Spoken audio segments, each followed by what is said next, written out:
முதல்வர் பிறந்த நாளையொட்டி தென்காசியில் உள்ள காசி விஸ்வநாதர் கோயிலில் சிறப்பு பூஜை செய்யப்பட்டு பொதுமக்களுக்கு அறுசுவை விருந்து, கண் சிகிச்சை முகாம் உள்ளிட்ட பல்வேறு நலத்திட்ட உதவிகள் வழங்கப்பட்டது. தமிழக முதல்வர் விஜய் பிறந்த நாளையொட்டி தமிழகம் முழுவதும் தாவிகாவினர் கோலாகல கொண்டாட்டத்தில் ஈடுபட்டனர். அந்த வகையில் தென்காசி மாவட்டத்தில் தாவிகா நிர்வாகிகள் சார்பில் காலை முதல் மாலை வரை பல்வேறு நிகழ்ச்சிகள் நடைபெற்றது. தாவிகா நிர்வாகி சிவசீதாராமன் தலைமையில் காசி விஸ்வநாதர் கோயிலில் சிறப்பு பூஜை மற்றும் பொதுமக்களுக்கு இனிப்புகள் வழங்கப்பட்டது. தொடர்ந்து அம்மா உணவகம் முன்பு பொதுமக்களுக்கு அறுசுவை உணவுகள் வழங்கப்பட்டது.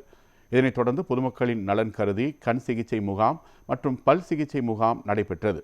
இதில் ஏராளமான முதியவர்கள் கலந்து கொண்டு பயனடைந்தனர்.